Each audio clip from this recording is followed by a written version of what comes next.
اعوذ باللہ من الشیطان الرجیم، بسم اللہ الرحمن الرحیم۔ سورہ کہف کے فوائد، کرشمات اور وظائف آئیے جانتے ہیں۔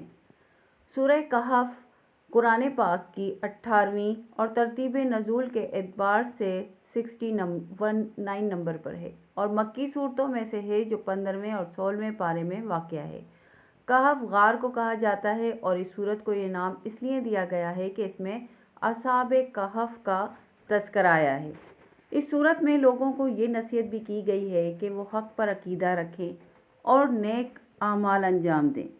اسی طرح سورہ کہف میں یہ وضاحت بھی ہوئی ہے کہ اللہ تعالیٰ کی کوئی اولاد نہیں ہے۔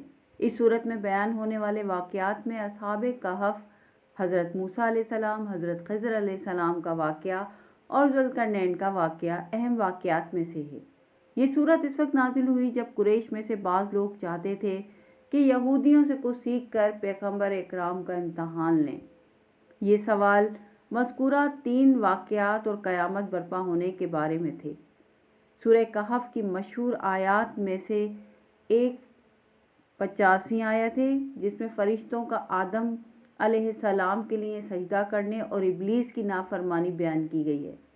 اس سورت کی تلاوت کی فضیلت کے بارے میں بہت ساری روایات وارد ہوئی ہیں۔ ان میں سے ایک پیغمبر اکرام سے منقول ہے کہ سورہ کہف نازل ہوتے ہوئے 70,000 فرشتوں نے ہمراہی کی اور اس سورت کی عظمت سے زمین اور آسمان بھر گئے۔ جو بھی جمعے کے دن اس سورت کی تلاوت کرے، اللہ تعالیٰ اس کے اگلے جمعے تک کے تمام گناہوں کو معاف کرتا ہے اور اسے ایسا نور عطا کرتا ہے جو آسمان پر چمکتا ہے اور دجال کے فتنے سے محفوظ رکھتا ہے۔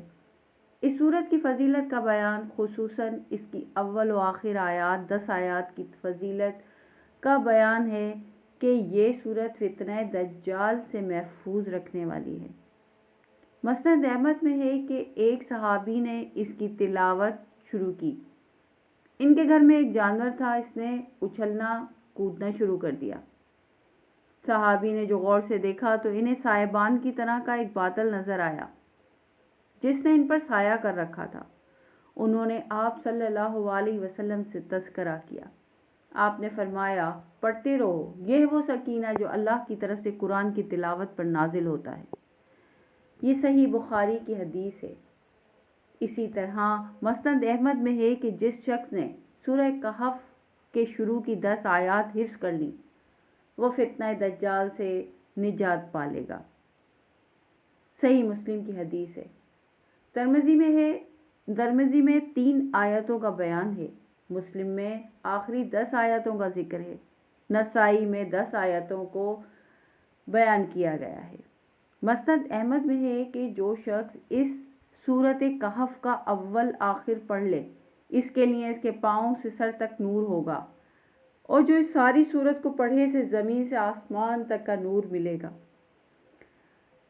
ابو سعید غدری رضی اللہ تعالیٰ عنہ سے مروی ہے کہ جس نے سورہ کہف جمعے کے دن پڑھ لی، اس کے پاس سے لے کر بیت اللہ شریف تک نورانیت ہو جاتی ہے۔ بیکی میں ہے کہ جس نے سورہ کہف اس طرح پڑھی جس طرح نازل ہوئی ہے اور جس کے لیے قیامت کے دن نور ہوگا۔ اسی طرح جناب حافظ ضیاء مقدسی کی کتاب الغارہ میں ہے کہ جو شخص جمعے کے دن سورہ کہف کی تلاوت کرے گا وہ 8 دن تک ہر قسم کی فتنوں سے محفوظ رہے گا، یہاں تک کہ اگر دجال بھی سرسے میں نکلے گا تو اس سے بھی وہ بچا لیا جائے گا۔ رسول پاک صلی اللہ علیہ وسلم نے ارشاد فرمایا، جو شخص جمعے کے دن سورہ کہف کی تلاوت کرے تو جس جگہ وہ تلاوت کرتا ہے وہاں سے لے کر مکہ مکرمہ تک کا تمام فاصلہ نور سے منور ہو جائے گا۔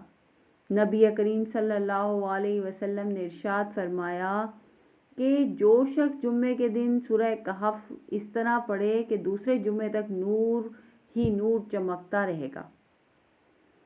اسی طرح سورہ کہف دجال سے حفاظت کا ذریعہ بھی ہے۔ اللہ نے نبی صلی اللہ علیہ وسلم نے ارشاد فرمایا کہ جو شخص سورہ کہف کو ایسے ہی پڑھے جیسے کہ وہ اتاری گئی ہے، یعنی تجوید کے ساتھ اچھے انداز سے، اور پھر وہ دجال کو پالے تو دجال اس پر مسلط نہیں ہو سکے گا۔ حدیث صحیح بخاری کی ہے، نبی اکرم صلی اللہ علیہ وسلم نے ارشاد فرمایا، جو شخص سورہ کہف کی ابتدائی 10 آیات یاد کرے گا وہ دجال کے فتنے سے بچا لیا جائے گا۔ سورہ کہف پڑھنے کا وقت جمعرات والے دن سورج غروب ہونے سے لے کر جمعے کے دن سورج غروب ہونے تک کے ہوتا ہے۔ ویسے تو آپ جب چاہیں قرآن پاک کی تلاوت کر سکتے ہیں اور سورہ پڑھ سکتے ہیں۔ حضرت ابو سعید خدری روایت کرتے ہیں کہ حضور اکرم صلی اللہ علیہ وسلم نے ارشاد فرمایا، جس نے سورہ کہف کو حرف کی صحیح ادائیگی کے ساتھ اس طرح پڑھا جس طرح کہ وہ نازل کی گئی ہے، تو وہ سورت اپنے پڑھنے والے کے لیے قیامت کے دن اس کے رہنے کی جگہ سے لے کر مکہ مکرمہ تک نور بن جائے گی۔ جس شخص نے سورت کی آخری 10 آیات کی تلاوت کی پھر دجال نکل آیا تو دجال سے قابو میں نہ آئے گا، دجال اس پر قابو میں نہ آئے گا۔ سورہ کہف پڑھنے سے گھر میں سکون و برکت نازل ہوتی ہیں۔ اگر کسی شخص کو رات کے وقت جاگنا منظور ہو اور کوئی جگانے والا نہ ہو اور خود ہی اٹھنے کی امید نہ ہو تو وہ شخص نماز عشاء کے بعد سورت اس طرح پڑھ کر سو جائے، انشاءاللہ جس وقت اٹھنے کا ارادہ کرے گا اسی وقت آنکھ کھل جائے گی۔ مجرب عمل ہے۔ جو شخص قرض میں گرفتار ہو اور قرض اترنا مشکل ہو گیا ہو تو بعد نماز جمعہ سورہ کہف 7 بار پڑھے اور اللہ تعالیٰ سے پوری توجہ اور یکسوئی کے ساتھ دعا مانگے، انشاءاللہ اس کا قرض اتر جائے گا۔ سورہ کہف کو لکھ کر ایک بوتل میں ڈال دیں۔ اس بوتل کو گھر میں رکھنے سے محتاجی اور قرضے سے نجات ملے گی اور اس کے گھر والوں کو کوئی نقصان نہ دے سکے گا۔ گھر دشمن کے شر اور خطرات سے محفوظ رہے گا۔ اسی طرح اگر قرآنی معلومات اسلامی ویڈیوز کو دیکھنے کے لیے میرے چینل کو سبسکرائب کریں۔ آپ کے سبسکرائب کرنے سے میری حوصلہ افزائی ہوتی ہے۔ آپ کا بہت بہت شکریہ۔